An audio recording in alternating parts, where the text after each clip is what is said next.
ಚುನಾವಣೆಗಳನ್ನ ಮತ್ತೆ ballot paper ಮತದಾನದ ಮೂಲಕ ನಡೆಸಬೇಕು ಎಂದು ಕೋರಿ ಸಲ್ಲಿಸಲಾಗಿದ್ದ ಸಾರ್ವಜನಿಕ ಹಿತಾಸಕ್ತಿ ಅರ್ಜಿಯನ್ನ ಸುಪ್ರೀಂ ಕೋರ್ಟ್ ಮಂಗಳವಾರ ವಜಾಗೊಳಿಸಿದೆ.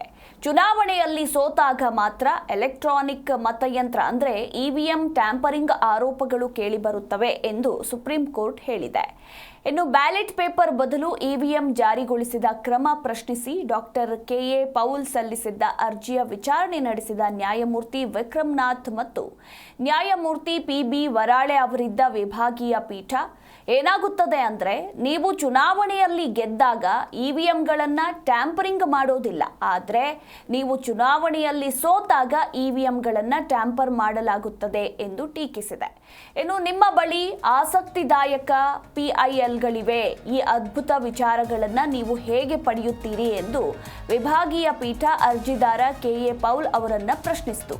ಇನ್ನು ಅರ್ಜಿದಾರರು 3 ಲಕ್ಷಕ್ಕೂ ಹೆಚ್ಚು ಅನಾಥರು ಮತ್ತು 40 ಲಕ್ಷ ವಿಧವೆಯರನ್ನ ರಕ್ಷಿಸಿದ ಸಂಸ್ಥೆಯ ಅಧ್ಯಕ್ಷರಾಗಿದ್ದಾರೆ.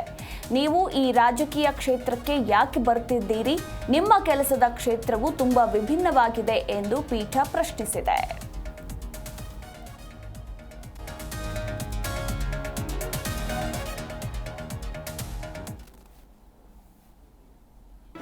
ಜಿ ಕನ್ನಡ ನ್ಯೂಸ್ ಈಗ ನಿಮ್ಮ ಮನೆಯಲ್ಲೇ ನೋಡಿ.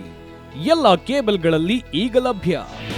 ನಿಮ್ಮ ನೆಚ್ಚಿನ ಜಿ ಕನ್ನಡ ನ್ಯೂಸ್ ಈಗ ಸನ್ ಡೈರೆಕ್ಟ್ ನಲ್ಲಿ number 292, Tata Play number 1664, Jio TV number 1334, NXT digital number 30, in cable number 30, City networks 51, U digital number 162, GTPL number 17, Rockline telecommunications number 42, Shri Basaveshwara cable number 168, rural cable network 60, Vinayaka digital 57, Abhishek cable 821, City channel 53, Siddeshwara cable network 57, ವಿ4 digital infotech 628, Surya digital networks 53, Gajanan digital number 836, Malnad infotech private limited number